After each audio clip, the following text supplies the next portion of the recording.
and Exactly. all that stuff. You could Reliable just work. transportation. That's why we're building the light rail. So we'll Yeah. have reliable, that is the reliable transportation. So those kind of Not, things that we not, need to look at. not to cut off our conversation, but I think we're needing to actually kick off the meeting so that we can stream it live to the public and make it kind of official.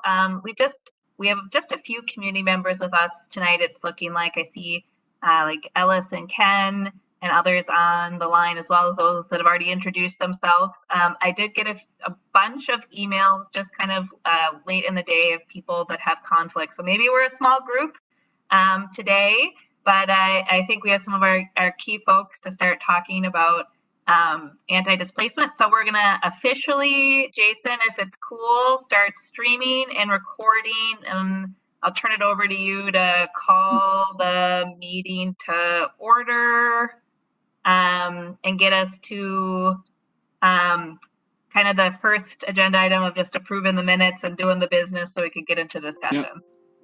Sounds good. Yep. So thanks everyone for joining the meeting. Good to have you all in attendance. We need to make a motion. Hopefully you were able to look at the summary from the last meeting. So can I ask for a motion to approve the minutes? Motion to approve the minutes. And then can I have a second? Seconded. Okay. So minutes are approved. So kind of getting to our meeting for this evening. I guess, before we get started, Sophia, I wanted to just take a moment because I know last time we've had a couple of meetings for a little while where there wasn't a ton of new information, or at least, we earlier in the year, we had some big stuff that we wanted to get through. Then we didn't have meetings for a little bit. Anyway, last meeting had a lot of new information, and just because we were all getting it in the last meeting, I wanted to just take a second we wanted to take a second and just make sure that, we gave some space to address if there were updates or additional comments from the last meeting and the information that we received, to just spend a few minutes on that really quickly. So let's start there. So Jason, what information did we receive? So the last meeting was talking about the changes along the line at North Memorial, the Bass Lake Road. We talked about Cura, so they're here to join us on this call. What else did we talk about, Sophia? I should know off the top of my head, but I don't. I think the big ones were just kind of the technical updates in Robbinsdale about North Memorial and the changes in Hospital. Minneapolis. Mhm. Sorry. Yeah. So Robbinsdale, Crystal, a little bit of an overview of where we're at with Minneapolis, and then the discussion around Cura.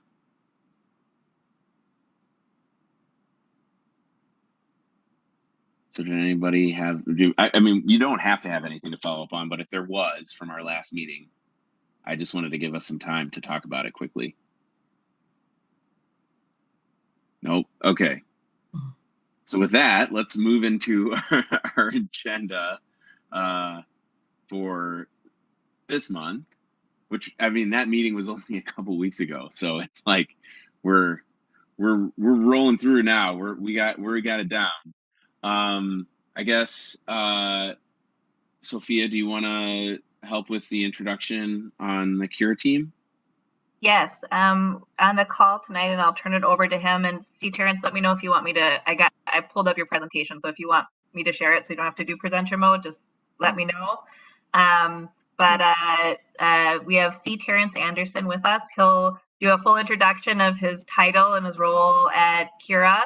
But just really glad to have him here, and we'll hear a little bit of kind of the work they do and their strategies and what to expect, and have plenty of time for discussion with them coming up.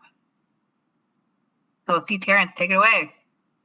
Right on. Well, it's good to be with all of you tonight. I preemptively apologize. I have a 3 and a 1-year-old who probably didn't get enough of a nap at daycare, so you may hear or see them at some point tonight, the joys of work from home life in the context of a pandemic. But otherwise, I'm really excited to be here to talk about the work that we are queued up to do around the Blue Line. I'm a resident within the corridor itself. I live in North Minneapolis, and so I'm thinking about and I think experiencing probably a lot of the same things that probably brought a lot of you here to the project. And so just to have that sort of close relationship to the project, as well as sort of aligned with our expertise at Kira, I think makes this a special opportunity. I think, Sophia, yeah, I am, WebEx is what I was saying this the other day. I don't use it that much. I haven't used that much over the pandemic, so I'm like the least adept at using this. So I think it'd be great, Sophia, if you can do the presentation. I did provide, and I'm guessing, and I'm thinking Sophia will send out this presentation as well as our full proposal. So this presentation is just sort of a breakdown of the high points of what's in our full proposal. But I think Sophia will probably send out the full proposal. Folks want to read it word for word, because there's definitely more details in there than it will be fully in this presentation. Also I think what will be mailed to you is our schedule as we provided. And so within the context of the proposal. So definitely take a look at those things, but knowing that everybody wants to read tens of page proposal, prepared this presentation. Just to check on time, how much time do I have to present, just to make sure I'm navigating time well? You have a good hour or so. Okay. For that in discussion. The committee meeting goes till 8. We don't have to go till 8. Sometimes we go over. But the main part of the conversation is kind of starting to talk about our anti-displacement stuff. Cool.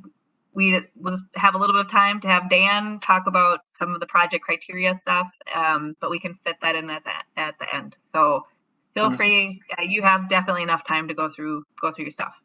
Okay, cool, great. So I have a lot of stuff in here, and I'm trying to go a level deeper than the sort of the flyover view. And so I'm hoping that, committee members, y'all ask as many questions as you like.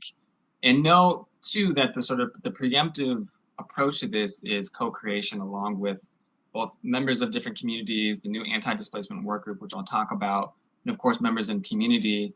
And I'll sort of flesh in where those points are, but please, I think I really want to hear from y'all. Is this really centering, getting to a conversation that y'all want to have so that you can make the recommendations that you want to make around anti-displacement and the Blue Line extension? So maybe we can jump in, we'll just jump into some of these things, but please, all the feedback, all the commentary is great. So to briefly introduce me, my name is C. Terrence Anderson. I'm the Director of Community Programs and Community-Based Research at Kira, which is the Center for Urban and Regional Affairs, which is a public policy research center at the University of Minnesota. My own background is actually in transportation planning. So I used to work with Sophia and Dan at the Met Council. I did community engagement there, mostly around the C line and the D line, which hopefully y'all have ridden and have seen. And so sort of this transitway development aspect of things, I have some familiarity. I was a formal transportation planner before that in Wisconsin, and then I was the equity manager at the Met Council. I don't know, I'm in like the 4th iteration of my career, having fun. We'll see what happens for the 5th and 6th one. But the background really academically, or sort of my research interest, really centers in the ethics of urban planning, kind of critical race theory, or sort of like what is sort of the racial aspects of policy and history, and environmental justice. So those kind of 3 I kind of have morphed over in my career into what is the ethics of urban planning? How do we sort of build cities that are just? How do we build cities that are responsive to historical wrongs? So, I think in a lot of ways, this is exactly the type of work that I've been queuing up to do in my career. And I think Kira, that's essentially the basis of who Kira is as well. We are a public policy research center that was founded in 1968. The last time the Twin Cities, Minneapolis in particular, had racial-related uprisings around racialized policies. So this is kind of a roundabout year for us to kind of come back into our sort of original mission. And again, this project really fits in line with our core interests. I'll kind of dig into some of like our relevant work around this particular sphere just a little bit in the presentation, but just kind of wanted to give that. So to fully know who's on all of the project, it's myself, Dr. Brittany Lewis, and Ed Getz, who are kind of the three co-leads, with me sort of being the primary lead from Cura.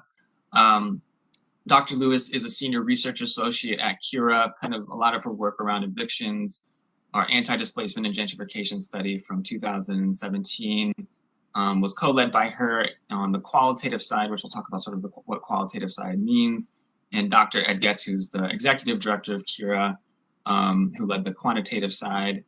So they'll be joining as part of this project. There is Ned Wick Moore, who is one of our organizers on staff, who works alongside Malik Culture Baz in our neighborhood leadership and organizing program. So they really center around building leadership, supporting organizing that's happening in the context of neighborhoods in the Twin Cities and beyond. Jeff Matson, who is our community GIS program manager. Essentially what he does when Commuity has a question or is looking for data that needs to be mapped, he's kind of the guy that goes to doing those things. Kristen Murray, who leads our public policy design lab, where we use art as a practice to deconstruct, demystify, give imagination, make more accessible complex policy. So we'll be bringing in some aspects of the public policy design lab into this work. Our newest doctor, Dr. Tony Damian, who just received his PhD at the University of Minnesota, who also joined in our anti-gentrification work and is going to continue to do that. We're joined by two consultants from Allison Bell from Bellwether Consulting and Margaret Kaplan from Housing Justice Center. So Allison Bell has a lot of history around transportation planning and specifically transit-oriented development, but she's joining really on a project management side in the context of this work. And then Margaret Kaplan and the Housing Justice Center are sort of a policy and law experts around housing in Minnesota. So they do a lot of work in and around these issues. So I think together we have quite a powerful team to support y'all. That's what we're here for. We're not here to be the experts in front of Community. I think we're here to be the experts alongside Community and a host of resources to work alongside Community so that y'all can create the best version of what you think anti-displacement investment and policy could look like in the context of the Blue Line Extension. So again, I'm a philosophy guy from the beginning, and so I can sort of tell you in detail, here we're going to research this. But I think what's really important is that y'all really understand the framework by which we're operating with at Cura. Because if there's questions there, like how are we operating, what sort of guides our overall work, what's the ethos that guides our work, I think that's really, really important. So I'm just going to spend a couple slides walking through that. Preeminent to our work, and I think you'll see this in more detail in the context of our full proposal if you sort of read Cura's website as well, is that we really centered around what we call our reparative justice framework. We used to call this our reparative equity framework, and I think it just has sort of morphed over time into sort of encapsulating more broadly this notion of caring and being in a community and sort of casting vision to what change in community might look like. And so there's really three parts to the approach of our work. One, we really focus on contextualizing our works in the context of what are the historic inequities that we are faced with. So if we're talking about displacement today, those forces aren't just created out of the blue line today or created out of the current paradigm. They're sort of created in the context of historical policy. And so to know who's vulnerable today, there's more to know than just who's vulnerable today. It's to know why folks might be vulnerable today. So if folks are vulnerable in housing, so what is the context in which one might be vulnerable in housing? In housing, what might be the policy and historical background to doing that? And so we spend a lot of our research and time working in community, contextualizing the context of inequity if we're sort of moving forward to a place in which there's more equity out of the places that we call home. And we center that along with the second part, which we call community-centered, which is that the people that are impacted by the negative things that are experiencing need to be at the forefront of imagining something different, right? So in some ways, I sort of like to not necessarily joke, but in a jokey sort of way, if I hurt you as an individual, who gets to decide what healing looks like between us two? Most folks would say the person that is harmed should get to decide what the healing looks like. And so in that context, it's not just governments that we're pointing toward to find solutions, but it's y'all, right? The people in community who are potentially negatively impacted by the context of this work. So we believe that y'all should be the front and center, not us, not anybody else, but it's really community who are going to be impacted that need to be at the front and center. And then lastly, to what we are sort of aspiring to in policy or aspiring to in investments, we hope that they are fully reparative. So to the extent that there might be historical inequities or that there are historical inequities that we're facing and responding to today, how do we equal our impact in what we find as a solution to what is causing the problem in the first place, right? So sometimes I like to joke, if I took your car, I lit it on fire and I kicked it into the Mississippi River, you'd be pretty upset, right? And as an ethicist, I'd say, hey, I want to make this right. And I say, here's a pair of shoes. You would be like, well, that's not good enough. A pair of shoes for a car is not equal in impact. So how do we get a car for a car, or a train for a train, or a train for a car? I don't know how we should describe it in the context of a light rail project. I don't want Dan to get me, but a light rail train for a car, how do we ensure that that's equal or perhaps more beneficial than what is creating the inequity? So what are the forces that are causing displacement need to be met in equal opposite with preventing displacement, I think is what it means in this context. So jumping to the next slide, we fit that ultimately within our theory of change. So why we're here with you, because I think certainly HERA could be the type of organization at the University of Minnesota that conducts research, publishes it in some journal that almost nobody reads, including us, or just going directly to government saying, hey, this is what we think, y'all should think about this. No, we come to wanting to partner with community because ultimately we believe that actionable research, so us doing research that's useful to people in community, so right, folks who are doing advocacy and organizing, folks like yourself who are showing up to a community advisory committee, in tandem lead to the best policy change possible that is actionable from that research and advocacy and organizing. So we sit in equal partnership with community in their advocacy, their experiences, what y'all bring into the room as experts. Together, I think makes a formidable body of knowledge and policy that fully repairs or that is as equal in impact to the forces that we're trying to counteract. So that's a big and very heady thing, but I think I just want to frame and be very transparent about that framing, because that sort of sets up how we do our research, who's involved within our research, and ultimately where our research is directed, right? It's of course directed at Hennepin County and the Met Council and the other governments along the line, but for the most part, we view it's directed at you and community, right? What gives you the resources and ability to speak with more agency about complex issues, such as displacement as a result of transit projects, right? Of a light rail project potentially. So differently from, I think, often is the model at the university, which we call the drop-in model of research. So instead of us sort of coming with our own questions and hypothesis and methods, dropping into community, y'all getting data information, and then heading back to the ivory tower at the university to make sense of what we heard and to deliver a report, right? We want to do something different, which is the next slide, what we call the live-in model of research. So we sit alongside y'all with tools, right? So organizing, mapping data, grant making, other technical assistance, training, research, along with y'all as community leaders to sort of come together to ask the questions, together to develop the methods, together to have a hypothesis and ultimately get the data and information together. And then together we make meaning of that. And I think in this form, y'all making a recommendation together that ultimately is a body of policy and investment to prevent displacement along the Blue Line corridor. So ultimately, we lead with what we call a community-based research approach. So I'm the director of community-based research. That's really what it means to live in sort of this model of working in community as a public policy research center at the University of Minnesota. I just want to pause there in case there's any questions about that approach, anything that might be y'all hearing is good, or anything that y'all might hear as like, well, tell me more about that. I just want to do a quick little pause on that. I have a question really quick. Sure. Just around, I guess like the 2 slides back, like the first circle, but just the idea that the one before, or I guess this works too. Just, yeah. So when we're thinking about community and you're talking about, negative impacts, and I feel like just in the work that we've done, there's a lot of different definitions or meanings of impact depending on who you're talking to. And so I know that, you know, there's a lot of work to do and that's part of the research and everything, but what if there isn't like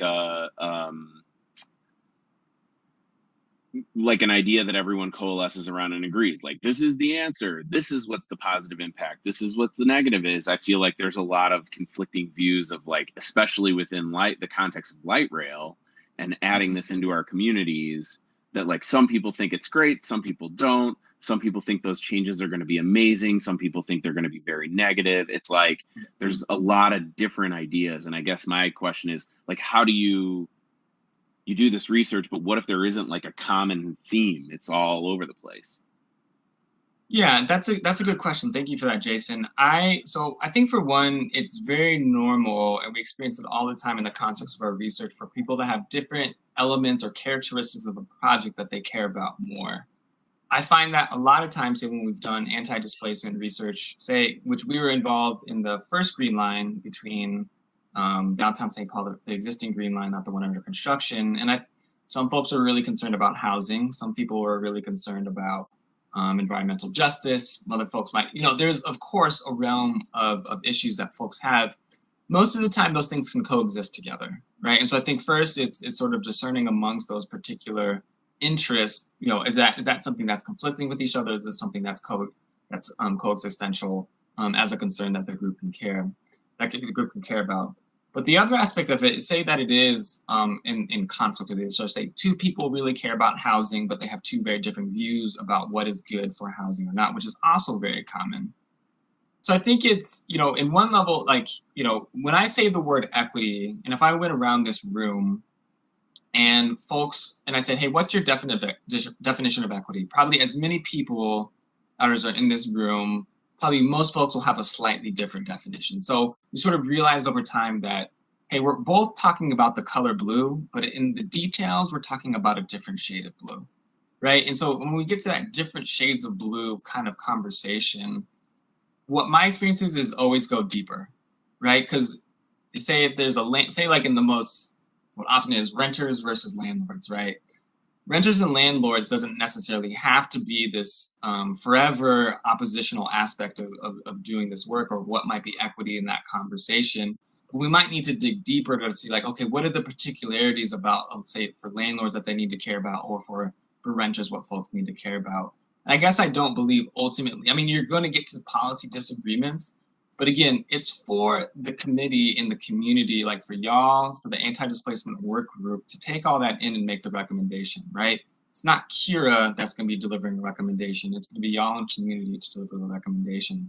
And so my question would be, like, what are the things that y'all need to know to make a more clear decision about those particular issues? And maybe you might disagree at the end of the day, and it might be a majority vote sort of thing. But in the context of this work, right, y'all are going to make a recommendation. So y'all are going to have to coalesce around a similar definition of equity. I think our research, and we'll get to the research plan where it really details who's vulnerable in the context of this work, like who might be displaced, what are the businesses that might be displaced, what are the characteristics of those people. So I don't think we'll get into a gray area about that unless we just disagree from the beginning of, like, what are our assumptions about how to sort of discern who those people are, which that's something we're going to talk about. But our experience, and we're going to talk about this, we've done some research like this. I think we'll get a clear view about who's vulnerable, who's at risk, but y'all will have to parse through some deep things, and we'll have to come together about how to discern that really clearly for y'all to make the most clear recommendation that you can. I don't know if that's helpful. Yeah, no, that's very helpful. Thank you so much. Yeah, right on. I have a question for you, C. Terrence. Sure. And I mean, I've seen your work. I know one of the positive things about you is that you do a deep dive. That's not my concern. My concern is, and I've been on housing committees at the state and a whole bunch of other places with you. My concern is it's not going to happen. So whatever your recommendations are, which I've seen for the city and other entities, and the deep dive that you've done and the information you've provided, it never happens with the policymakers. They don't move forward with it. So my concern is not with you or the research that you're going to do or the results of your research. It's the implementation that's not going to happen. So What's your position on that? I mean, do you have an expectation from the Met Council in Hennepin County as far as your contractual agreement with them, or a verbal understanding as to what's going to happen or what won't happen, regardless of our recommendations? Yeah, I hear that for sure, Catherine. Yeah, I mean, so I'll answer it in two ways. You know, in one way, like I said, I used to work with these folks, a lot of these folks, when I worked at the Met Council. I do, and I put my reputation on the line that I believe that these folks who we're doing this work with are things that I was talking about with them 5 years ago when I started at the Met Council. So I know verbally that there's an interest amongst,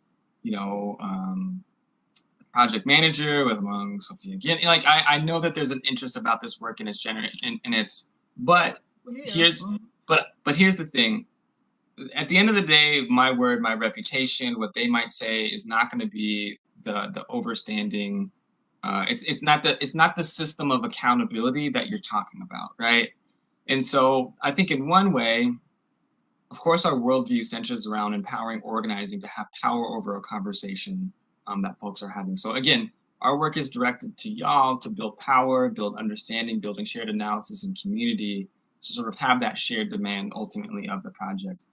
But it's in our final, in the outcomes of this project, and I'm just going to say, remember this when we get to this, we want to build a system of accountability mutual between the different governments at work and between the community partners who've been part of the project to say, what is our system for carrying this forward in order to that it's not just I deliver this recommendation, it disappears behind a black curtain, and then it reappears either as it happened or it doesn't happen without our input along the way.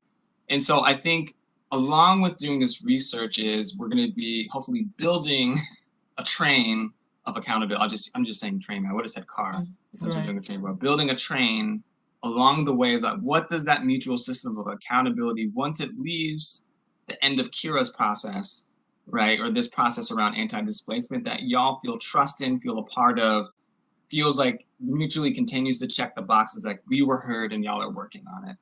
And so that system's not built yet, but it's something that we intend to build along the way within this project, which I don't think is something that's been done before. And so we're going to see if it works and if it doesn't work. But hopefully at the end of the day, y'all will have some sense. We're thinking about also how, say when we're building I'll talk about this a little bit more when we talk about the anti-displacement work group. Often what I've seen in governments is that they'll have, say, a CAC. Y'all will sort of talk in a room amongst each other for a number of months, and then you'll deliver a recommendation, and then governments receive those recommendations and they say that, I don't know about this, I don't know about this, I don't know about this. Because they weren't along for the journey along the way to say, what were the different discussions? They weren't sort of part of the process of y'all getting to the recommendation.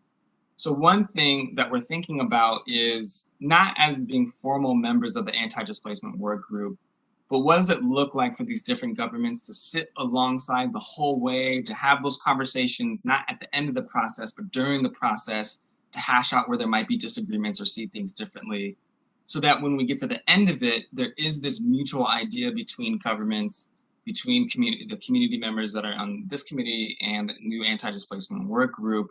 And so that it's not a mystery once the recommendation is delivered, right? You'll have some sense of where they're sitting. They'll have sense of where the recommendation is going to go before the recommendation is finalized as a way. So in theory, my thought around that is if we can bring folks along for the journey equally, as along with y'all, or sort of along with y'all as mutual partners to figure this out, right? Because they don't know this data yet either, right? They haven't looked at this data beforehand, so they're going to be seeing it for the first time too. So there's some things in the long ways, I can't guarantee it, but we're putting things along the way that hopefully lead to that, building that mutual trust between partners. It's not meant to disparage any of the folks on the team, because I think they're with us. They just don't have any power. They can't do anything. So, Catherine, I just want to drill down one little bit further. Are you saying skepticism over the ability to deliver on recommendations made by the anti-displacement working group, or the ability or skepticism about being able to deliver the project in itself? No, I'm thinking of the recommendations that's coming out of the displacement group, as well as recommendations coming out of the CAC. So we'll make recommendations. Sure. relate to anti-displacement and in other areas. So yes, I I mean, believe you guys will the only carry thing I would add to that, Catherine, to what C. Terrence said is that, I mean, unless I'm being led down the wrong path and Sophia's being led down the wrong path, we have the full and committed support of county board, Met Council members, Met Council chair, local city councils along here to want to pull a group together to develop recommendations that they can then implement. Now, that doesn't guarantee they're going to get implemented. I get that. right. But we are going to advocate on their behalf. And I think we're not doing this as and I've said this many times, let's check the box, go off, make sure we do some studies, put some things in a 3-ring binder, bring it forward and say, hey, look at what we did. No, we're doing this so that this project is more successful than any project could be, because we're actually implementing the things that the community helps build up and advance. So I will be equally, disappointed if we're unable to implement, many of the things that come out of the working group, because we have formed this with the idea that we really wanted to make change. No, I believe that, but it's more than disappointment for my community. Will be impacted in multiple ways. Absolutely, So absolutely. I believe you guys are on our side. I am skeptical about some of the recommendations we might make that don't necessarily coincide with management, that they're not going to make their way. So no issues with this team, but we'll see. You got to see it. Yeah, and Catherine, I'll just add to one. I feel like I need to put my personal commitment out there, even though I know I'm not the policymakers. That both Dan and I and Sam and others on the project management team, I mean, we believe in this very much and feel, C. Terrence kind of said, I'm putting myself out there a little bit too. We feel the same way, right? Like if we get to a place where there's not actionable solutions and people aren't moving forward with it, I mean, we'll push for that too, right? So especially when it comes to things that are associated with the project delivery itself, the parts that we might have a lot like more control over, right? A little bit. So yes, you can't offer assurances until a process plays out and you see them instead of talking about them. But I just do want you to know that some of that coalition building, the getting our partners on board, moving forward together, is very much what we want to work on. I believe that. Well, we'll see ultimately, right, Catherine? That's the old adage. But I believe them, and so hopefully we will see. So just to jump, I'm going to keep running through just because I want to make sure y'all see everything as much as possible, knowing that this isn't the last conversation we're going to have, and I'm sure there's some clear places where I want to come back and have deeper conversations. So keep jumping. So ultimately, right here, yep. Ultimately, this isn't Kira's first. This is our first foray into understanding gentrification and displacement. So I know Dan is going to jump in and say, hey, we specifically are talking about displacement, right? And that is 100% true. This just happens to be the graphic that I like to discuss gentrification and displacement, and we sort of talk about those things as often together. But I think what Ed would say, who did this research, you don't need gentrification for displacement to exist. Mm-hmm. But I just wanted to talk about this slide. So this came from our work in 2017, where we sort of mapped what are the existing and planned transit investments along with the areas that have that were gentrified between 2000 and 2015. And of course, you can see, I think y'all know where the blue line extension is to North Minneapolis on the left hand of your screen. It's a different alignment than is currently there because things changed from 2015, as of course y'all know, as where it is now. Of course, you can see the existing C line there in that dark gold. And I just recall my time working, at Metro Transit, working on the C line. I think I met, Catherine, I think we met me doing C line outreach. Mm-hmm. And I remember going into community and say, hey, this is a great thing. The C line's coming. And folks like Catherine were like, yeah, but is this going to be pushing us out of our houses? And I'm just thinking about the sort of the duality, like to exactly what you were saying earlier, Jason. People might view two things different, right? The Met Council still, and I think it's right for them to talk about these transit investments as projects that are advancing equity, but it was also true that folks in community saw it as folks that might be advancing gentrification and displacement. And so I bring this slide up both because we've done this research, we've been in conversation with the community for a long time about this, right? And we're used to sort of where that divergence might be within the context of this issue. And again, we're going to bring not just this research, we're doing a similar project in the suburbs. So in Brooklyn Park and Brooklyn Center, we're doing the same study here right now, led by Dr. Lewis. And we've done other work within Robbinsdale and Crystal as well. And so of course, there is a history here, right? People aren't just walking in today like, hey, the Blue Line, I never heard it. Like most folks are like, this has been a conversation for a long time. And so we're holding, not just starting from zero for most people, we're starting within the legacy of a project that's existed for a long time. And this notion of displacement and gentrification, we're going to be specifically focusing on displacement in the context of this work, is not new to this community. And we bring all that within the context of our work today. Going to the next slide. So I think,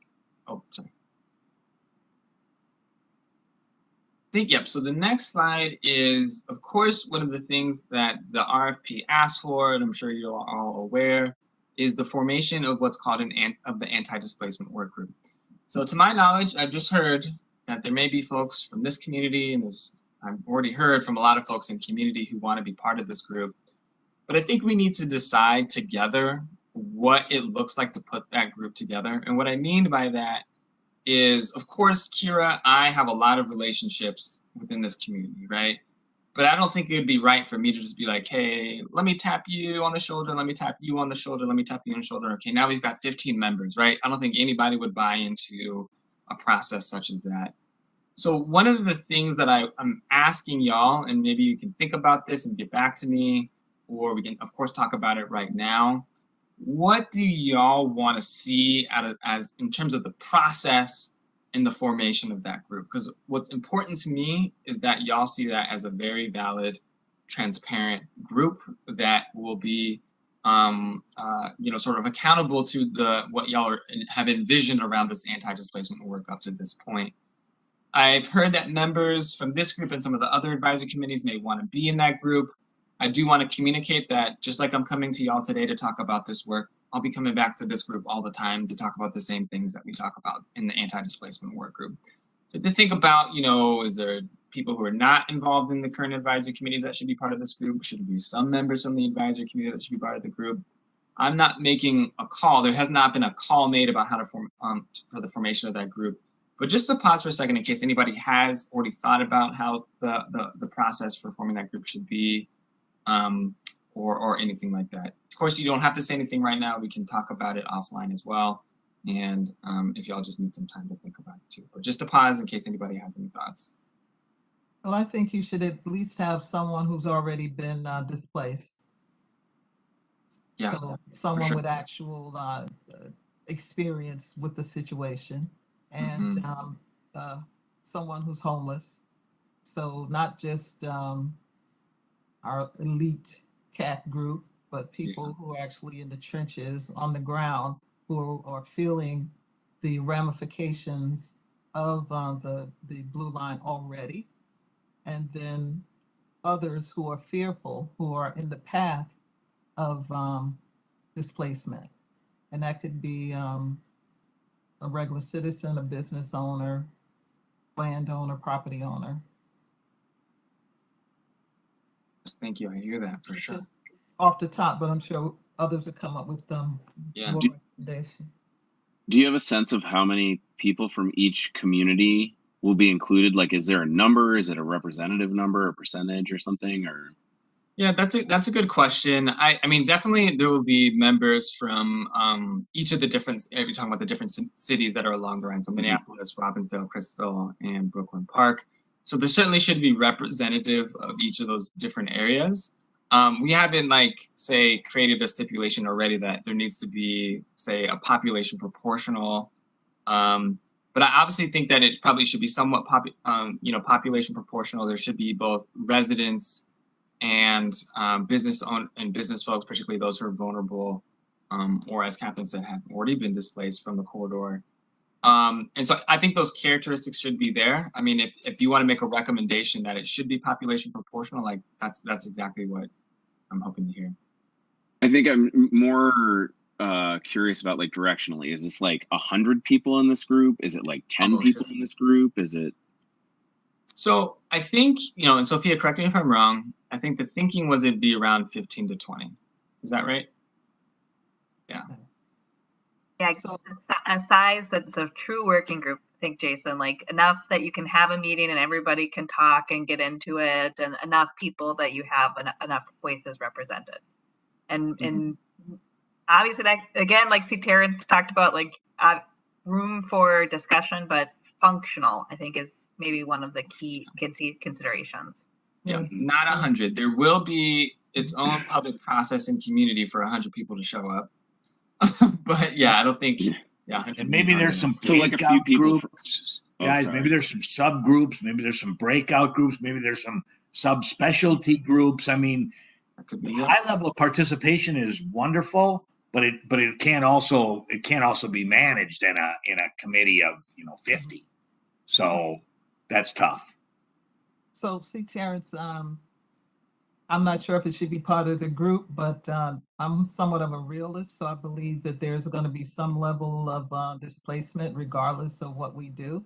So I would love to see you coordinate or talk to either realtors or someone to where these people going to go. If it's temporary, where they have to move because of construction, or it's more permanent, or they are moved in anticipation of new housing that's going to be built, and they'll have the opportunity to move back, but somehow or another to tap into what options are available to people who will be displaced, and I guess determine whether or not they do want to come back or whatever. Sure. I hear. I don't want to say, yeah, folks, they're definitely gonna. I hear you. As hard as it is to swallow that, I hear what you're saying, and yeah, I can understand that. In my mind, just thinking through that, since there's only going to be a handful of people from each community, even if there's 5 from Minneapolis and 3 from Crystal and 3 from Robbinsdale or whatever it ends up being, it's not like it's going to be 15 people from each community. To whoever we decide, or however we decide on those participants, to also maybe set the expectation that they're going to need to pull in that they would have the access to pull in other resources or bring in other stakeholders that they would then represent those opinions, as opposed to I'm an individual member of this cohort, and I just want to make sure that if there's somebody that's included, that they also are knowing that they're going to need to talk to businesses, that they're going to need to talk to different communities within a city or whatever it is, and it isn't just okay, you're here now and that's it. Right. Yeah, good point. Yeah, I mean, I love that point. There's a similar point made by one of the business advisory committee members when I talked to them on Tuesday.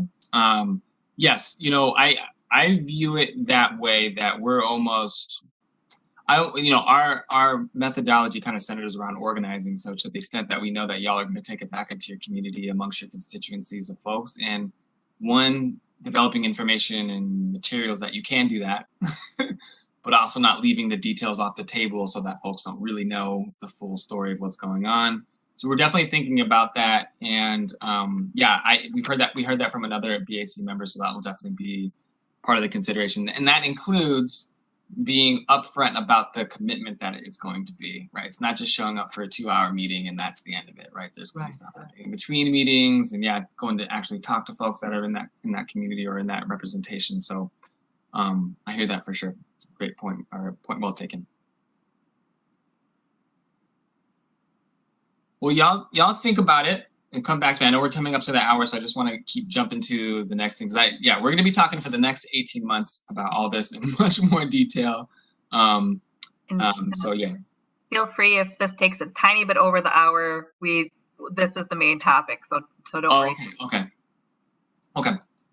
Well, just to jump to the next one, so I just wanted to put this on that because, oftentimes if I say go speak around the country and folks are like, hey, what does equitable decision making mean? So I just took this slide from a bunch of presentations that I give, and I didn't change the words, knowing that we're going to have to sort of adapt it to what it means in the context of this project. So these are what I'm thinking about. So to what you're saying, Jason and Catherine, part of this is we're not trying to simplify this very complex thing to the point where y'all don't actually have agency to speak powerfully into this issue on anti-displacement. So we're really thinking about, we're centered around building your capacity, community's capacity to understand this issue and its complexity, right? So that's ultimately what's going to take if you don't know an aspect of how to do this thing. Like if you leave this process in your recommendations and it doesn't fit Minnesota law or Minneapolis law or Hennepin County law, right? That's a problem. That left your ability, that leaves away your ability to really make a recommendation that is ready to be implemented and that it is possible. So we really want to make sure that in these 18 months, we're not just moving through it and say hey, there's this big problem. We think this might work. We want to know specifically, is the recommendation meet the complexity of what we're getting to? Ultimately, what we view, and this kind of goes again back to what you said, Jason, we view our work as resourcing you and community organizations to do organizing work for projects and beyond this project. So it's not just about delivering a body of knowledge and research and resources. Of course, we're focused on anti-displacement within the blue line, but hopefully this is also knowledge that can sort of transcend this project and makes y'all better advocates around this project too. So we're holding that as not just extracting from y'all, but hopefully building these lifelong resources and around this work that makes you more effective too, right? So we're not limiting you just in the context of this project. We're thinking about, right, if we as experts, and it will oftentimes take us months to do the research and understand something, we're not just going to come and give you 2 hours to understand what took us, people with PhDs and other stuff, and this folks, months to understand and give y'all 2 hours to understand in a comment, right? We are building this process knowing it's going to take time to really dig through all these things and get to that level of complexity that ultimately gives y'all the agency to do things you want. So that's our promise to you, right? We're building time within our schedule. It's not fully scheduled out. There's months, there's not fully scheduled meetings. We're leaving a lot of time for us to step back, for y'all to ask more questions or deliver something else that we're not planning on so you can really fully understand these things. So it's taking y'all whatever amount of time it needs to sort of get to what you need to get to. And then, of course, as we know, oftentimes if anybody's gone to a public meeting, you might say something that particular government does not have any responsibility for. I know Dan and Sophia have experienced that all the time, right? And so we're thinking about how do we bring those other governments, those other philanthropy, right, business, whoever it is, Catherine, you said a really good example where folks might be displaced to, what might be the interest of those communities. And so where it might be ideas go beyond the scope of the project, we're not saying it's going to be dealt with within this project, but we are saying that we're not going to leave those things hanging for them not to be addressed and therefore it being a dead end what you commit to in this project, right? We know that y'all care for things beyond this project that naturally bleed from working on this work. We're not just going to leave those things there. We're going to carefully consider them and move them to places where folks who do have power, right? So this isn't just a black hole of do what we want about this project and that's the end of it too. So I just wanted to put those things out front. Research plan. We're getting into the more specific, I'm getting more specific over time. What do we actually plan to do? So we have put together essentially 6 separate research projects. So it's not gonna there's one research project, they're actually kind of 6 separate research projects that we think get to the type of information and lead to y'all making an implementable recommendation at the end of the day. So one of those, of course, starts with what we call a literature review. What are folks doing around the country about anti-displacement anyways, right? Regardless of whether being within the context of transit or not, because we know that displacement is already occurring in this community, whether transit exists there or not, right? So what are all of those things that folks are doing? So y'all can see locally, y'all can see nationally, right? There's no dearth of information around that. That actually takes more time than you think it does, but we'll do that. We'll also do a case study of the existing blue, green and blue lines and their effects on displacement of residents and businesses. So that includes both the existing blue line and green line, but also the green line extension that's currently being built. So what are the lessons from those places, right? There's a lot we can learn about our own community and not starting and pretending that we're starting from zero. We will do a thorough baseline study of the blue line extension corridor. So who are the people who live in the community? What are the businesses that are in the community? What are the vulnerabilities exist? If there is a displacement, where are those people being displaced to? Let's look around each of the different stations and the characters even in more detail. Y'all have a full view about, of course, y'all know this corridor, you live in this corridor, so I'm hoping this just affirms what y'all know already about this corridor into a deeper level.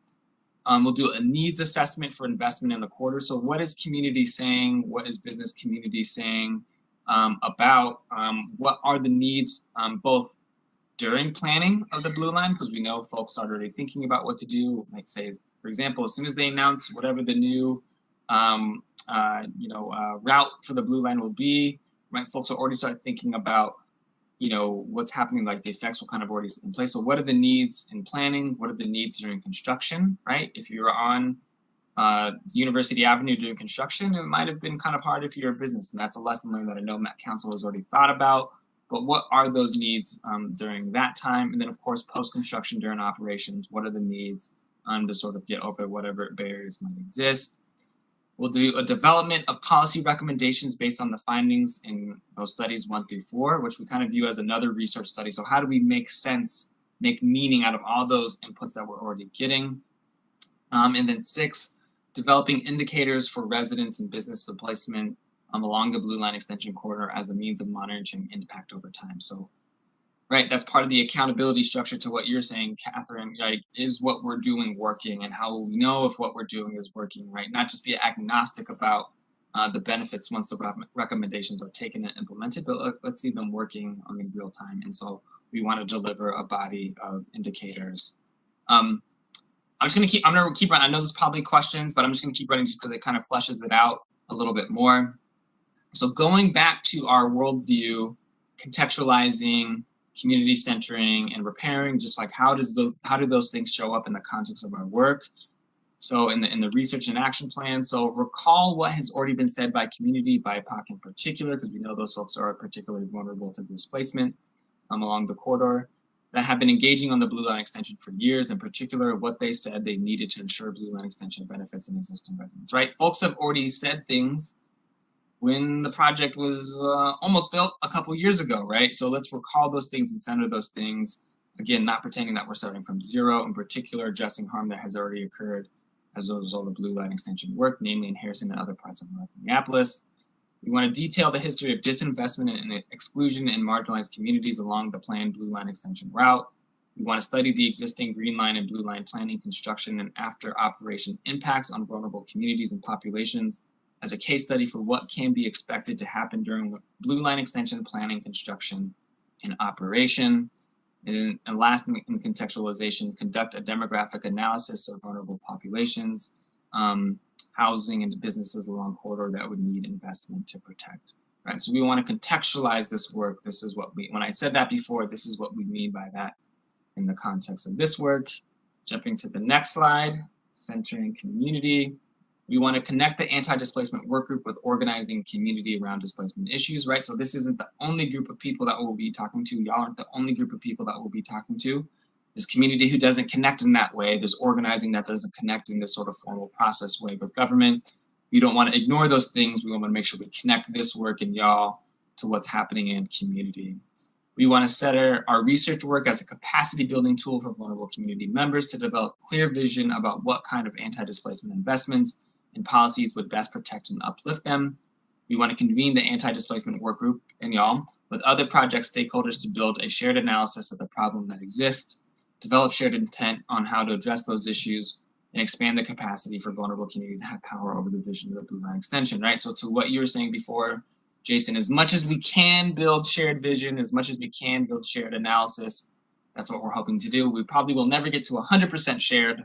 If we can get to 90% or 95%, right, that'll be really good and gives us something really good to work for together.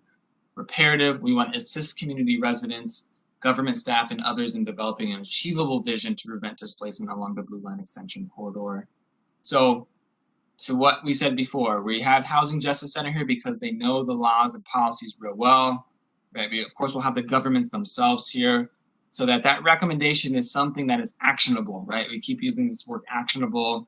We don't want there to be mystery about, we want to know, I don't know if we can do this or not, or if we want to do this, then this state law is going to have to change. Like, we want y'all to know that in the recommendation at the time. So ultimately, that recommendation for how Hennepin County, the Met Council, and city governments can allocate investment and enact policy around the Blue Line Extension to prevent displacement, and a recommendation for how governments, foundations, and others can operationalize anti-displacement work internally. So we want to bring those folks along the way. We want to create accessible and commonly understandable materials for the complex work that the anti-displacement work group is doing to share with the general public, something that we were talking about just a minute before, Jason. We want to develop indicators for along the line to monitor signs for displacement. We want to advise and facilitate a structure of accountability as mutual between community residents, organizations, and relevant government agencies. Reparative. So all of this, the next slide I think is also an important slide. We've put forward a vision for what this work is, but we also expect that at the beginning of the research process, one of the first things we're going to do, we want to continue to collaborate with y'all, with community partners, to develop a more robust research agenda. So I know there are things that y'all are probably all thinking, and once again, read the full proposal, particularly that research section, because it details that research in a little bit more. That you're going to read things like, well, I need to know the answer to this question, or I need to know a little bit more about this before I can come back and make that recommendation. We want to hear those things because we're leaving room for more research to be done in our work. So really think about, what are those things that you need to know to fully understand what y'all are getting into, right? If you're not a transportation professional or a research professional, right? Whatever it is, take your time, think about those or we already know we're going to get into it and you're going to be like, well, thanks for presenting that. I need to know a little bit more about that too. So even later on, we're going to keep building this more robust research agenda to allow y'all to be fully capacitated to create an anti-displacement vision that matches your needs. In other words, there will likely be more to this research agenda as community identifies their needs to be full participants in the process. So if there's something missing, I knew it. Tell me what it is so we can add it and do that research on it. Are you here now? Jason, you got it first, so go ahead. Yeah. Oh, okay. I didn't hear anything about funding sources for the businesses. Most of them are non-owners of the real estate where they reside. So there's a lot of funding out there and available through federal programs, and there's just this money everywhere. So I don't want to miss the immediate opportunity for them to take advantage of that. However, there are some barriers to the business owners along West Broadway and others. We've got a critic, okay. I'm sorry about that. That's all right. This is gonna We happen. got another critic. That's fine. You want to go to the bathroom upstairs? Hold mommy, okay? I don't need to.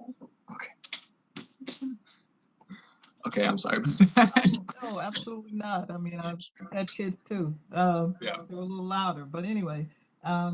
So is there any immediate need that you can provide, or solutions or recommendations you can provide to our businesses? And a lot of them are almost at the beginning stages. I mean, they need help in areas from not being able to take advantage of certain loan programs because they don't have the right tax records. So, I mean, there's a lot of hand-holding that would need to be done that will impact whether or not they are displaced or have to leave or any other scenario. So is there an immediate charge to partner with organizations? You don't have to do it yourself, that can provide that grassroots hand-holding to our businesses and direct them toward some of the amazing funding that's out there and available to them right now. Yeah, I love that. Well, it's definitely part of the research agenda now. But yeah, I think we thought about that in one way, at least in the context of philanthropy, especially locally, and having those folks at the table around this issue. But definitely I'll add it to the research agenda. And yeah, when you say immediately, we mean like right now, not at the end of the research process. Exactly. And I mean, I Okay. talked to Dan that 18 months is not enough, but we can talk about that. This should be ongoing until the last train rides to Target Center. So I'm saying this as 5, 6 year um, project because it needs to be ongoing. I mean, this is not 18 months and you're going off to the Bahamas or wherever you're going for a vacation. This is something that the community needs um, on an ongoing basis. So yeah, And I I'm think just we know the saying, flavor, Catherine, the flavor and the scope of work that needs to be done will change over those 5 or 6 years. And so that'll uh-huh, be part of how we'll build in what needs to be different. I mean, it's good to talk about construction impacts right now, to recognize them, to know about them. But of course, they may be years away. And so mhm, we got to prepare for them. Then we got to be able to tackle them head on when we're there in right. construction. Mhm. And some of these funding opportunities will bolster our business community along whichever corridor or both that might be selected. Well, we think, I mean, see Terrence, to Catherine's point, I mean, this is clearly a, well, it's great. It's great to um, come up with recommendations. And Dan, don't you have like hundreds of millions of dollars to spend on LRT? Sure. We can't use any of that money to do some of these recommendations. In some cases, the answer is no, we can't. And so, where are these other funding sources? What between philanthropy and between other county and Met Council and local public agencies? Where are these other spots? That'll be a big part of what the working group helps us with is identify some of those. Then it'll be on us as government folks to go get them. Right. I mean, you could have the entire corridor designated as a cultural corridor with coordination across the different cities for reciprocal businesses. So, I mean, I'd love to see them working hand in hand where I have a dress shop and Bob has shoes and someone else does hats and things like that so that it's a robust economic ecosystem across the entire corridor. Yeah, yeah. Yeah, I hear that for sure. Yeah, in some ways we are already sort of planning just like some of our background thinking, which I think is more fleshed out in the context of the proposal. And we kind of think we know there's some things that community wants right now, like it's not going to wait till the end of 18 months. And so we're already having in our mind to do some of those things, and this is one of those things, right? So, yeah, and on top of everything that Dan said, I appreciate that. Taking to heart. We'll follow up very soon around that. So this slide is just a note about working alongside organizing community. So just sort of a note around us that, yeah, we want to continue to partner with what's happening in community. Right? We're not solely just looking at what 15 to 20 members are saying, but like, we have a large goal of how many people to connect with in the context of our work, thousands of people, and we're serious about that. We will get to it. And so how do we meaningfully hear from that many people? And working with organizing in communities is a big part of that strategy. And convening a layers of folks to sort of get around immediate issues and future issues, or issues that we know are going to come to be dealt with in the future too. So just to jump to the next slide. Let's see. I don't remember what's next. So I think this is the last slide actually. So our hopeful plan outcomes out of all this work is a research report that details displacement risk as a result of planning and constructing the Blue Line extension, and indicators that will alert Hennepin County and others to displacement, and recommendations for how, well, I think I butchered that a little bit, and how Hennepin County and others might mitigate risk for displacement as a result of the Blue Line extension completion. We are hoping for a developed constituency, both in community and government, namely Hennepin County and the Met Council, to do anti-displacement work, a recommended plan for Hennepin County investment and policy to prevent displacement along Blue Line extension corridor, including a recommendation that addresses potential displacement of residents, a recommendation that addresses potential displacement of commercial businesses, and a recommendation that addresses displacement during planning, construction, and the long-term effects after line completion. A recommendation for Hennepin County, the Met Council, and city government's investment to address other negative externalities or negative impacts of the Blue Line, including a recommendation that addresses any residual concerns regarding transit connections, bicycle and pedestrian connections, cultural preservation, and others to be identified by y'all and others, and a guidance on implementation of recommendations for Hennepin County, the Met Council, and city governments. Is there another point? There's like a little writing. Okay. So there is a project. Oh, any questions about that? Does that sound like the right plan outcomes that we're trying to get to ultimately to y'all? Okay, give me some thumbs up, some nods. So I feel like we're on the right track. Well, let's add to it as we dive into it, as we dig into it for real. Project schedule. So I had, Sophie, if you have that document, that's project schedule, you can bring that up if you want to. We have a document that kind of lays out in general 18 months of work. And I want y'all to look at that because you can see when each different research member said there's 6 different research. Oh yeah, here we go. So you can see on here what we plan to do in general each of the different months. And so take some time to dig into that. Again, I'm going to come back soon. We're going to talk about this in more detail. I know I'm downloading a lot for y'all today. But it kind of digs into each of what we're doing. We're going to get the studies, and you sort of, as you keep scrolling down, you'll see that, say we have like the case study review, that's going to come in month 5. Where we're going to have community consultation, the market analysis and vulnerability assessment, when we're going to do that. Right, but you see there's also blank months. And we put those in there purposely because, again, we know y'all are going to ask for more research for us to do. We know that it's going to take time for y'all to really get these things, right? So not doing what we take months to study for y'all to get in 2 hours. So we're leaving a lot of flexibility within the schedule for new research, for to slow down, to dig a little bit deeper, right? To go over again, whatever what we need to do throughout this process.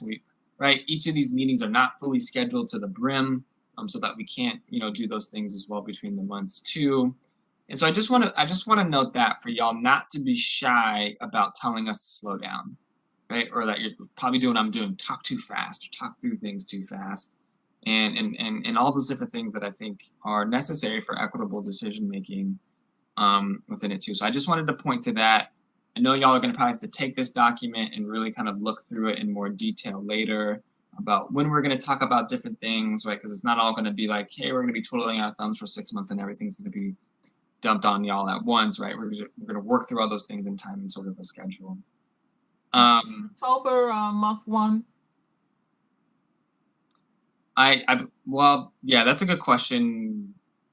We do not have a fully executed contract yet, so the clock has not started for sure. But I think maybe, mid-October. It's not going to perfectly align with months, but okay. Maybe November will be the first full month for sure. Yeah. So maybe November's the month. I don't know. You have to talk to Dan and Sophia. They're telling me when I'm on the clock and it's time to go. So, Catherine, I think October is the first month. Yeah. Yeah. Okay.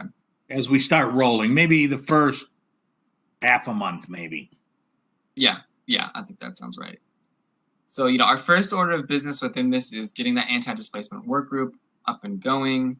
And we're beginning some of this research and really aligning with community around, is this the right research process? So those will be the first 3 things that happen before everything else kind of flows down from there. And that's more or less what is communicated in this document too.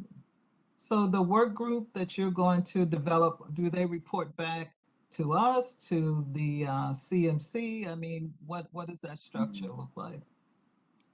That's a good question. So how I view it, and maybe this is a question maybe more for Sophia, ultimately the recommendation goes to the overall project team for the Blue Line, right? but we will of course be reporting both what y'all are saying to the anti-displacement work group and the times that we come to y'all, and we'll be communicating what the anti-displacement work group is saying to y'all too. So it's not necessarily, so there will be this feedback, and maybe something to think about is there may be some times where we have big meetings amongst all the advisory committees at once. Like maybe that's something that probably I would imagine would happen at least a couple of times, so that y'all can have those conversations together. Like again, how to manage as big as a table as that might be. We definitely have strategies for doing that. But yeah, I think there will be times where y'all will be talking together, and then other times where y'all will be hearing from each other separately. But ultimately, the recommendation will be going to Hennepin County and the Met Council. We've done many, joint BAC CAC meetings in the past. I can see some things like that. We'll have we'll eventually bring stuff. See, Terrence will be doing a similar presentation to the Quarter Management Committee next week, and so they'll hear some of that, and so it'll be a variety of things, both in the community and at our formal committees. But ultimately, many of these things, here's so many of the recommendations that are made that are coming, that might come out of the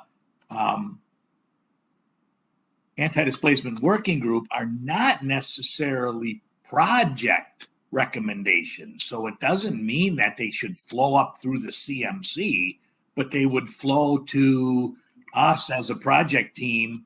And then we would need to facilitate that Minneapolis City Council or Hennepin County Board or wherever the best implementer of those recommendations might be. I just wanted to know if C. Terrence would be the SPOC, so that we wouldn't miss out on the information. So it's either single point of contact or to make sure live long and prosper, C. Terrence. So just want to make sure that we're in the loop if we're not necessarily part of that work group, so And we'll know what's going on. Catherine, I think that is the commitment to the committees, is that as work advances and as, information is happening, that it does come, that you do hear about it on an ongoing basis. And, to Dan's point, there's CMC might not always be all the full channel, but the CMC also represents a lot of our policy stakeholders that are very interested in this work and will be, especially from potentially the city's side, maybe taking some of it on. So we definitely want to keep them in the loop as well. And so there's a lot of coordination in this work to be had for sure. A lot of coalition building, right, and support building to be ultimately effective. Thanks. Yeah, so we're gonna be doing a lot of I like Spock. I'm gonna call myself. What's my role in this project? I'm Spock. Okay. Definitely be the carrying theme. We got a lot of work to do for sure. It's a lot. But this is what we love to do. We know this is what y'all have a self-interest in showing up for. And right, if you need one-on-one time, let's go get coffee. Let's talk about this, especially very early on in the project, because I want to deeply know, why y'all stepped up here, not just because this was a passive thing or a little thing happening to y'all. I'm sure y'all recognize how big the stakes are, and this is exactly from what I hear from Hennepin County and from the Met Council. Like, right, they want to do this better than anywhere else in the country, right? They're not just here. There's no, to what Dan said earlier and to what you're saying earlier, Catherine, the feds aren't making them do this, or right, the state's not making them do this. This is just, they wanted to do this because they thought it was the right thing to do. And so why not be the first to do this the right way, right? And so that's going to take a lot of hard work to do it, and that's what we're here for. My kid's got to be in the meeting, showing up, right? That's fine. Let's have the meeting. Let's talk and really dig into this. That's right. See, Terrence, in a lot of ways, we're blazing some new trails here, and we want to be a model for nationally, a way to get this kind of work done. Well, that's all I had to present, y'all. Again, I know this is not going to be the last time we talk. I'm sure we'll be talking very, very soon. And I'm serious. If you want to get coffee, go talk about this in more detail. Let's do it. My coffee budget's big, so we can go somewhere great. And again, I live in this quarter with y'all, so it's in my interest to get this right too. Right, I want to get this right for me and for my neighbors, and I'm just proud and honored to do this with all of you. Sounds great. Dan, when are we gonna decide between West Broadway and Lowry? Well, the goal is still to have that in the early part of 2022. So, Okay. and so that's a great transition, Catherine, Mhm. because thanks for that. You're so on top of it.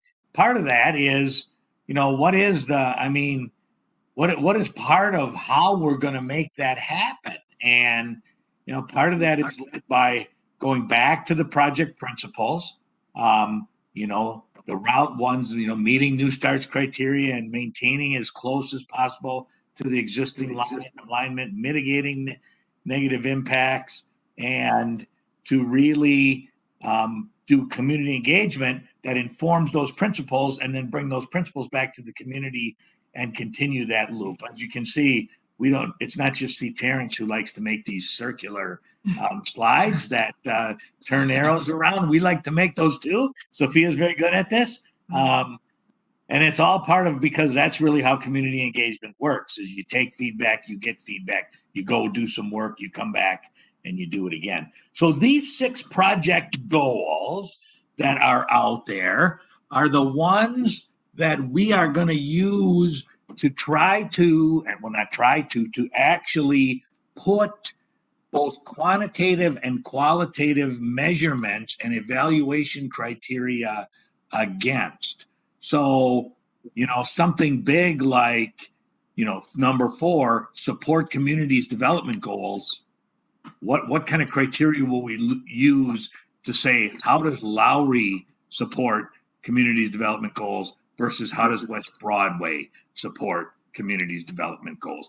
We'll also apply these similar principles to the other areas in the corridor. So when we think of Robbinsdale, when we think of Crystal, even though we're not comparing to each other, we want to verify that the route we're selecting along Highway 81, for example, meets and will actually attain many of these project goals. So we'll want to do that as well. Does building LRT along 81 improve transit access and connections to jobs and regional destinations? So sometimes it's about, is what we're proposing meeting a goal? And in some cases, it's which route is a better identifier of meeting those goals.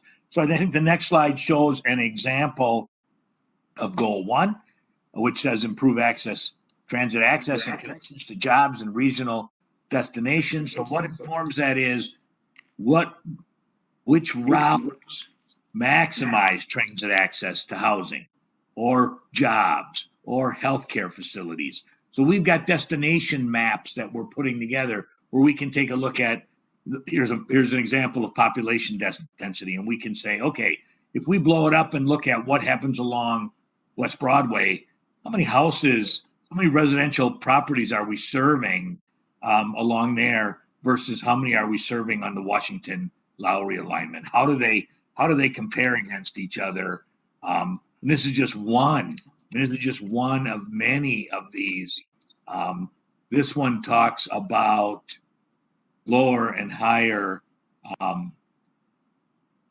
job density. So where you can see there's a large concentration of jobs, entry-level jobs, beginning jobs around West Broadway, Emerson, and Fremont, and then even more than 40,000 annually. So the West Broadway route has a high concentration of jobs, but then the Lowry Washington route has a higher concentration of jobs down near Washington and 10th and down in the North Loop area. So these are samples. And then, of course, North Memorial has a big piece there. Both routes serve along North Memorial, but that's one of the reasons why coming down 81 and connecting to North Memorial makes some sense for a transit line because it does that. So these are just a couple examples of these are a couple examples about how to measure and look at examples against goal 1. Goal 6 talks about advancing local and regional equity and working towards reducing regional racial disparities. This is a very important piece. So again, how do we identify opportunities to invest in historically disinvested communities? Where were examples of disinvestment in the past that investment can benefit? So we have a map here that goes along with this that identifies historic areas of redlining and racial covenants.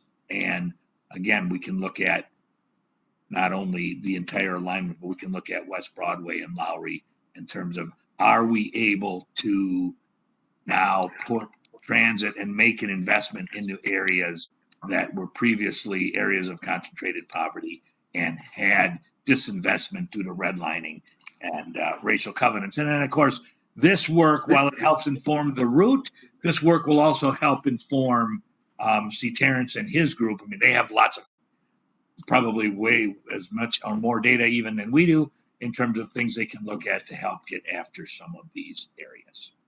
So Dan, a quick question, is Washington only an option if you're going to Lowry? I mean, I know we're close to end of the meeting. I mean, I don't know that I would say that fully. In other words, could we come up Washington, go across West Broadway, the West Broadway Bridge, and then go right onto West Broadway? Maybe. We think Lowry is the best. We think Washington Avenue is the best route to get us to Lowry if using Lowry as an east-west connection is fully desired. That I can say. I mean, I understand that, but isn't it the best route to get to West Broadway? It passes West Broadway to get to Lowry. But anyway, I mean, we can talk about it later, but it just seemed like your example only showed that Washington. We don't have the links with us today. I mean, I think the overall message is if we're going to Lowry is likely along Washington. If we're going to West Broadway, we have multiple options, whether kind of in that. And we do need to come back and talk more about the links as we get to one of our biggest. To follow up with Sophia said, if Lowry makes sense and the best way to get to Lowry is Washington Avenue, those two things are somewhat doable. The much harder piece is how do we get from Target Field Station to say to Washington and Plymouth? It's not easy. It's not easy with the way the North Loop is developed and availability of space. So it's fairly impactful. So that's a challenge we're facing as well. So here's another vehicle access, renter-occupied households. They're just samples of the many kinds of maps. And here, of course, we're corridor wide again. We have the entire corridor, and we can focus on, are we serving, residential, not only residential areas, but areas where vehicle access is limited. And of course, transit is more necessary in areas where vehicle access is limited. So Dan, is this households looking now or looking at the development that's taking place? This is looking, these are measures. I can't speak to exactly the data, but this is now. This is not, knowing what might happen with future development along here yet. Which of course is a whole nother analysis in those 6 goals is which of these various routes has the potential to generate more potential community benefits if built. So no, I was just curious because I know Ian and Tim, they have funding for their projects. So and I think at least for now, Catherine, they're not represented here based on the fact that they're not currently in place. I got you. Mm-hmm. Yeah. So in summary, that is that's just a little sneak peek of what will be coming out in the November timeframe. What'll be part of the data that we have available at the Minneapolis workshops. These evaluation pieces will be part of our report, and this will all be part of helping to guide us on where the recommendation is for both getting out of downtown, using a Lowry or West Broadway route, coming up to the Robbinsdale border, and then, what it means to continue up 81 into Brooklyn Park. So I'll kind of piggyback off of that a little bit, and we do need to kind of get more into the data with the committee. We just wanted, as we're pulling data together and maps, we just want you all to know the kind of what we're doing, right? And so as Dan kind of in our last community meeting started setting the table for, we learned from the release of the March reports that the community didn't like us just to drop a whole ton of information, say it was an official thing, and then wait for reaction. That folks wanted to be more part of the development that we're putting together into these documents. So the events that we have coming up in Robbinsdale and in Minneapolis, we already did Crystal, are really, in a lot of ways, what I like to call, it's not the right term, but it's kind of like almost like project disclosure. Like, let's talk about these major pieces of the project and what all this team is working towards and pulling together, and dig into the options and really get into what we're doing so that we can shape the report, the draft report together. And so we have some dates kind of lined up. Jason, the first one's for you. I should have emailed you earlier, but we got Elam Church on Wednesday, October 27th. Hope you can make that. I had asked the BAC if these dates conflict with other major community events that I might have missed. Just let me know. Elam also has another event at their campus today, but we're hoping that the two kind of work together nicely. So, in Robbinsdale, you all saw North Memorial last month. The rest of the community hasn't. We need to talk about that, and just kind of general design advancements. So when people see this draft report, they know what we looked at Robbinsdale, how we evaluated those pieces, how we brought it all together.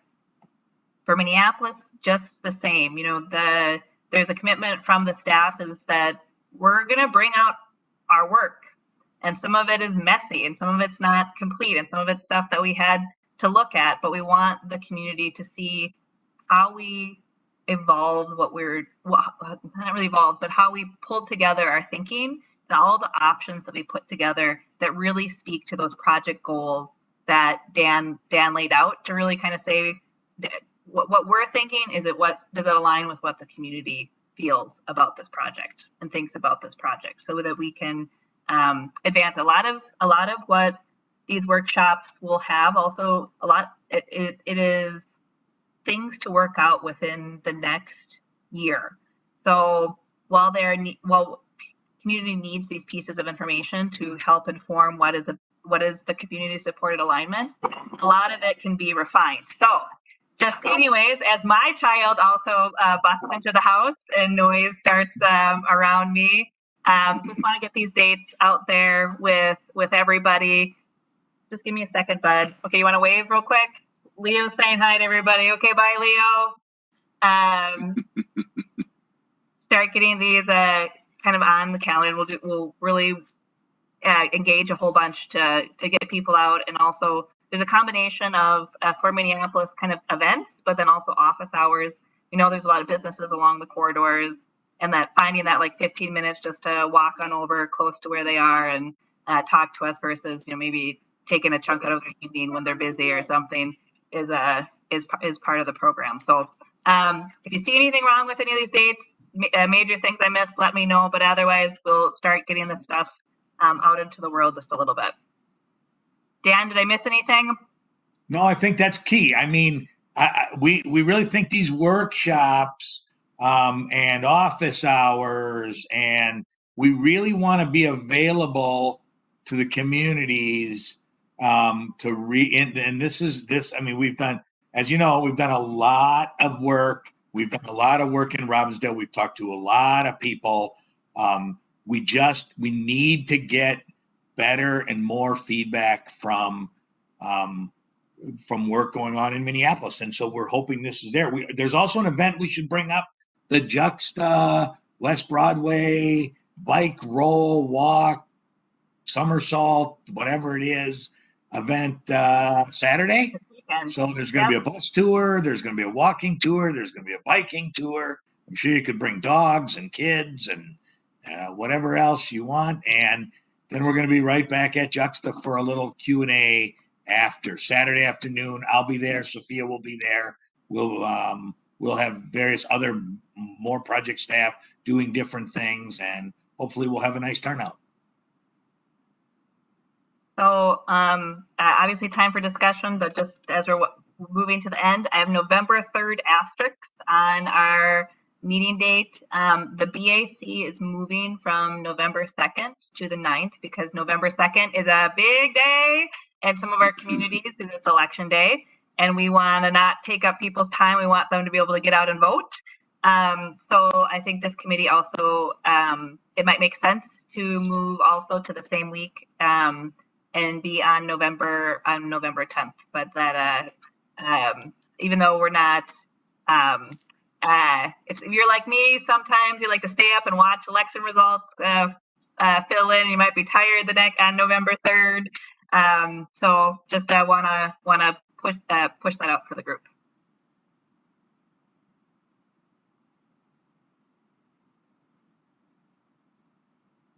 Silence. Okay. Should we all go take care of children? I don't have to take care of any, but maybe grandchildren. That would be it for me. Well, it is after daylight savings kicks in, so. That's when it gets dark about 2:30 in the afternoon, right? Do we want to decide on this call about November 3rd to the 10th, or are we just saying we're doing that? You guys generally like to piggyback them, right? Yeah, I would be our recommendation. The CMC also has to slip because November 11th is Veterans Day. So it's kind of like a realigning of our committees a little bit. The 10th will kind of be in the middle of some of the community workshops, but we have multiple venues just to kind of get into November. The topic is really focused on Minneapolis and all those pieces of design that we need to wrap our hands around a little bit more. So it's a little bit kind of schedule gymnastics, but then you're not so far away from the CMC too in terms of space and time.